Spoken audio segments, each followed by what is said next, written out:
이번 시간에는 크로노스와 레아의 자식 중에서 제우스와 또 헤라에 대해서 살펴볼게요. 제우스는 크로노스와 레아 사이에서 막내로 태어나서 이제 크로노스를 제거한 그러한 신이고, 그래서 제우스는 하늘을 지배하게 되죠. 삼형제가 있었는데 포세이돈과 하데스와 제우스 서로 제비를 뽑아가지고 영역을 나누게 됩니다. 그때 이제 제우스가 하늘을 지배하게 돼요. 하늘을 다스리게 되는데, 또한 하늘을 다스리면서 기후 현상들, 그런 것들을 주관하게 됩니다. 그러니까 기후라는 거는 비를 내린다든지 구름을 모으고 천둥 번개를 치는 그런 신이에요. 그리고 이제 퀴클롭스가 번개를 만들어 주었죠. 그리고 헤파이스토스가 아이기스라는 방패를 만들어 줬어요. 그래서 두 개를 제우스의 무기로 삼고 있고, 아이기스는 제우스뿐만 아니고 그 아테네 여신 자식인 또 아폴론에게도 빌려줘서 사용하고 있는 것을 볼 수가 있어요. 제우스의 상징은 아까 번개뿐만 아니고 독수리도 제우스의 상징인데, 독수리는 사실은 하늘의 힘과 권력을 보여주고 있어요. 그래서 제우스의 상징하는 새는 독수리다. 그리스인들은 새를 특별하게 신과 연결시켜서 봤는데, 왜냐하면 새들은 하늘을 알아요. 그래서 하늘과 땅을, 하늘에 존재하면서 또 땅에도 내려오기 때문에 하늘과 땅을 동시에 연결해준 어떤 징조, 좋은 것들로 보았어요. 하여튼 독수리는 제우스의 상징이고, 제우스가 가끔 독수리로 변해가지고 하기도 하고, 또 제우스의 뜻을 사람들이 이제 기도를 하죠, 제우스에게. 그런데 제우스의 뜻이 제우스가 듣고 응답하는지를 어떻게 하느냐? 징표를 알려달라고 하면은 제우스가 이제 독수리를 보내요. 그래서 그리스인들이 오른쪽으로 독수리가 돌고 있으면 길조, 좋은 징조라고 생각하고, 왼쪽으로 돌고 있으면 이제 나쁜 징조라고 생각하죠. 그래서 제우스가 응답했다, 그거는 이제 독수리를 보냈다, 이런 뜻으로 해석을 하고 있어요. 제우스의 상징은 번개와 독수리, 또 아이기스라는 방패. 제우스는 사실은 힘과 또 권력을 통해 가지고 우주 질서, 세계 질서와 정의를 유지하는 그런 신이거든요.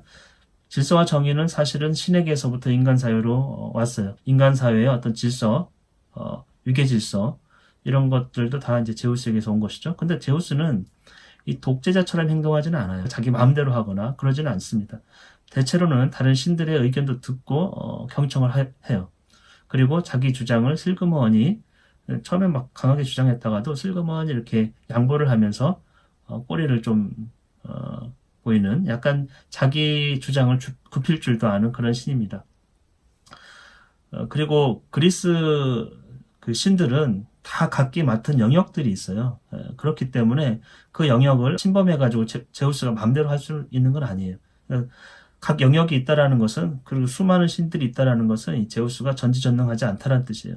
보시면 제우스가 모든 것을 알지 못하는 게, 헤라가 제우스를 속여요. 속아 넘어가요. 그래서 잠자리를 같이 하는 그런 것들을 보면 제우스가 헤라가 속이는지 모르는 거죠. 굉장히 모르고, 또 하나는 제우스가 이제 어떤 계획을 세워요. 아가멤논에게 이제 꿈으로 보여주려고 그래요. 전쟁을 다시 시작하라고. 근데 제우스가 그냥 그거를 어떤 방식으로 하냐면, 이리스 여신을 불러서 이리스에게 명령을 하죠. 그러면 이리스 여신이 그 명령을 듣고 또 자매 여신을 깨워서 자매 여신이 가서 이제 아가멤논한테 어떤 활동을 하는 그런 식이라는 거죠. 그 제우스는 명령을 내릴 수는 있지만 자기 스스로 뭔가를 다 할 수 있는 그런 신은 아니에요. 그리고 번개도 누가 만들어줬어요? 퀴클롭스가 만들어줬다는 얘기는 제우스 스스로 만들 수 없다는 얘기죠. 제우스가 전지전능하지 않다라는 거예요. 그리스 신들은 다 전지전능하지 않아요. 모든 것을 알고 또 모든 것을 다 할 수 있는 그런 신들은 아니에요. 그리고 일리아스에서 그 표현된 제우스는 인간의 운명조차도 제우스 마음대로 좌지우지하지 않는다라는 것이고, 이미 정해진 인간의 운명을 거역하지 않습니다, 제우스는.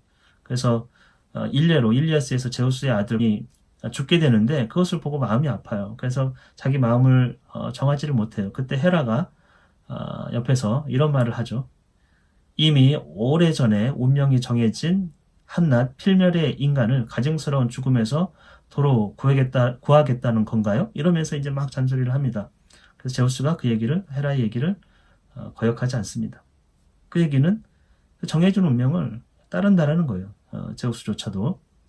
그리고 제우스는 많은 여신들 사이에서 자식들을 낳는데 그들은 이제 신들이에요. 그래서 대표적인 신은 헤파이스토스, 또 아폴론, 아르테미스, 아테네, 아레스 이런 신들이 있어요. 또 다른 님프와 인간 사이에서 페르세우스라든지 아야코스는 펠레우스의 아버지죠. 그러니까 아킬레우스에게는 할아버지가 되는, 아킬레우스는 제우스의 증손이 되고 있어요. 그 다음에 헤라클레스, 사르페돈, 헬레네 이런 제 자식들을 갖고 있어요. 그래서 보면 일리아스에서 제우스에 대한 표현을 보면은 몇 가지 특징들이 있는데 조언자 제우스라는 표현도 많이 나와요. 그러니까 우리가 어떤 좋은 아이디어, 내가 뭔가를 어려움에 처했을 때 누가 구해준다? 제우스가 구해줘. 좋은 조언을 해주는 거예요, 우리에게. 또 하나는 아이기스를 가진 제우스 이런 표현도 많이 나옵니다. 그 방패 얘기를 한 거예요. 그 다음에 구름을 모으는 신, 높은 곳에서 천둥을 치는 신, 또 번개의 신, 신들의 아버지, 크로노스의 아들 이런 표현들이 제우스를 표현하는 일리아스에 보면 그런 표현들이 많이 나와요. 그리스 신 중에서 제우스가 전지전능하지 않고 또 약간 너무 독재적이지 않다라는 것을 인식할 필요가 있어요. 그리고 헤라는 제우스의 아내이지만 사실 그 전에 누이였어요. 그렇죠? 형제지간인데 이 헤라에 대해서 오해가, 헤라는 굉장히 질투가 많고 뭐 성격이 고약하고 이렇게 보지만 그렇지 않습니다. 헤라는 굉장히 여신 중에서는 최고의 여신이죠. 그리고 제우스의 부인이기도 하고 또 결혼과 가정, 그것을 지키는 여신이에요. 바람 피우는 제우스를 사실 용납하지 잘 않죠. 근데 제우스를 어떻게 하지 못하니까 응징을 누구에게요? 제우스의 상대방인 불륜의 상대자, 본인과 또 자식들에게 굉장한 고난을 행사를 합니다. 그 얘기는 가정의 질서를 무너뜨리지 말라는 거예요. 그리고 결혼의 신성함을 깨지 말라는 것이죠. 그러니까 제우스도 헤라의 눈치를 엄청 봐요, 사실은. 다른 아마 지역에서는 이런 여신이 이런 정도의 아주 최고의 신을 이렇게 눈치를 보게 만드는 여신이 별로 없을 거예요. 하여튼 헤라는 그런 그 정도의 파워를 어느 정도 갖고 있어요. 그리고 헤라가 제우스가 이제 이오하고 이제 바람을 폈잖아요. 근데 그 이오를 감시하려고 암소로 변하겠죠, 사실은 제우스가. 근데 그 이오를 감시하라고 100개의 눈을 가진 이오를 감시하라고 맡겨요, 아르고스에게. 근데 아르고스가 이제 헤르메스에게 죽잖아요. 그래서 그 아르고스를 기려서 헤라가 그 100개의 눈을 어디에다 붙였냐면 공작새 꼬리에다 붙여줬어요. 그래서 공작은 헤라를 상징하는 새가 되었고요. 그리고 헤라의 특징은 눈이 커요.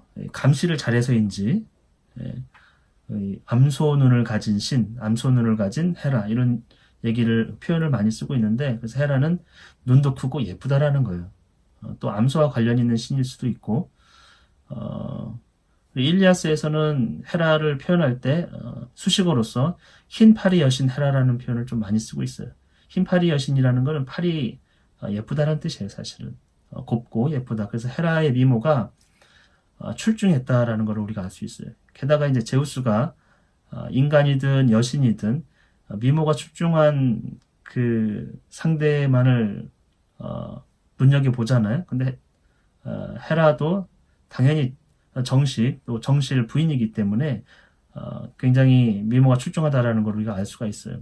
그리고 헤라는 위풍당당해요. 늘 당당해. 제우스한테도 약간 꼬리를 내리는 경우도 있지만 처음에 굉장히 당당하게 대하는 어떤 여신이고 또 지혜롭기도 합니다. 예를 들면 제우스가 처음에 헤라에게 다가와서 덮치려고 했어요. 헤라를 보고 이제 반했죠. 그랬을 때 헤라가 어떻게 했냐면 조건을 걸었어요. 약속을 받겠다 하고서 무슨 조건이냐면 당신 제우스가 나를 정식 부인으로 삼겠다고 하면은 이제 그 사랑을 받아줄 것이고, 그렇지 않으면 이제 거부를 하겠다고 하니까 제우스가 그거를 약속을 합니다. 당신을 정식 부인으로 삼겠다고. 그런데 여지까지 제우스를 상대한 많은 여신이든 아주 지혜로운 여신이든 누구든 간에 그런 조건을 걸어가지고 정식 부인이 된 그런 경우는 없잖아요. 그러니까 헤라가 얼마나 지혜로운지를 좀 알 수 있죠. 그 상황에서 알 수 있는 지혜를 발휘했어요, 사실은. 그래서 당당하게 말하고 제우스에게 양보도 이끌어내는 그런 여신입니다. 그리고 헤라가 결혼했을 때, 제우스가 결혼했을 때 대지 여신 가이아가 헤라에게 선물을 줘요. 무슨 선물이냐면 황금 사과나무를 선물로 줘요. 그래서 그것이 사실은 이 그리스 사람들은 서쪽 끝, 좀 스페인, 에스파냐 그쪽에 이제 헤라의 황금 사과 동산이 있는 거죠. 그 선물을 줬어요. 근데 나중에 이 황금 사과가 다시 한번 그리스 신화에 나오는데 에리스 여신이 펠레우스하고 테티스의 결혼식에 황금 사과를 던지잖아요. 그쵸? 브라이 여신이. 그래가지고 그게 이제 싸움의 불씨가 됐는데 그때 헤라가 아, 자기 미모도 아프로디테 못지 않기 때문에 그 황금 사과가 내 것이다라고 주장을 해요. 그 근거가 있겠죠. 아까도 얘기했지만 헤라도 미모가 출중합니다. 사실은 암소눈이 여신 또는 흰팔이 여신이라고 했을 정도이고 제우스의 아내이기 때문에. 그리고 또 하나는 황금 사과가 이게 헤라 거예요. 가이아한테 받았어요. 그렇죠? 근데 내가 당연히 황금 사과의 주인이라고 생각했는데 이 심판관이었던 파리스가 아프로디테를 선택하잖아요. 그러니까 그 뒤로 헤라는 파리스의 국가, 그렇죠? 도시국가 트로이아를 아주 증오를 합니다. 그래서 트로이아가 멸망하기까지 굉장한 애를 많이 써요. 그런 사정이 있었고 또 헤라는 제우스와의 사이에서 이제 헤파이스토스를 낳습니다. 물론 헤파이스토스가 제우스하고 관계해서 낳았는지 아니면 헤라 스스로 낳았는지 전승에 따라 좀 다르지만 대체로는 제우스와 헤라 사이에서 헤파이스토스를 낳았고 또 아레스 전쟁의 신을 낳았어요. 그리고 청춘의 신 헤베 그리고 출산의 여신까지 헤라의 자식이라고 우리가 볼 수가 있겠어요. 그래서 그 일리아스에서 보면 헤라에 대한 표현이 뭐 여러 가지가 나오거든요. 황소눈의 존경스러운 헤라. 존경스러운 헤라라는 얘기가 굉장히 많이 나와요. 일리아스에서 보시면. 그리고 흰파리 여신도 굉장히 많이 나와요. 그리고 또 황금 옥좌의 헤라. 그러니까 권위를 상징하죠. 헤라가 여왕이라는 왕의 옆에 늘 자리를 함께하는 그런 황금 옥좌의 헤라. 이런 얘기도 많이 나오고 또 아르고스의 헤라. 아르고스라는 지역은 아까도 이오랑 굉장히 관련이 있는데 아르고스에는 사실 펠로폰네소스 반도에서 평야가 별로 없어요. 근데 평야가 있고 거기에 이제 아르고스라는 도시와 미케네라는 큰 도시가 있죠. 그리고 미케네 문명의 아주 중심 지역이었어요. 거기에서 이제 아르고스에서 주로 섬기는 신이 이제 헤라 여신이에요. 그래서 아르고스의 헤라 이런 표현도 조금 나오고 있어요. 그리고 크로노스의 자식, 크로노스의 딸이면서 존경스러운 헤라 이런 표현도 가끔 나오고 있습니다. 그래서 헤라는 일리아스에서 보면은 제우스에게 순종적이고 복속된 복종하는 그런 여신이 아니에요. 따질 거 다 따지고 설득할 거 설득하고 자기 계략에 의해서 제우스를 속여 넘기기도 하고 그리고 제우스가 굉장히 자기를 속여서 이제 잠을 재운 것에 대해서 분노를 표하지만 그걸 잘 슬기롭게 또 넘어가요. 그런 걸 보면은 우리가 이제 괜히 그리스 신화, 만화 이런 거 보면은 헤라가 막 질투의 화신처럼 보이지만 그렇지 않다라는 것이에요. 지혜도 있고 당당하고 미모도 있고 또 권위도 있고 그리고 질투라는 거는 사실은 가정의 어떤 질서, 가정의 안정 그리고 결혼의 신성함을 지키려는 그런 신의 모습 이렇게 해석하는 게 훨씬 더 좋을 것 같아요. 그래서 제우스와 오늘은 헤라, 특히 일리아스에서 소개된 그런 모습들 위주로 설명을 드렸습니다. 도움이 되셨기를 바라면서 이만 마치겠습니다.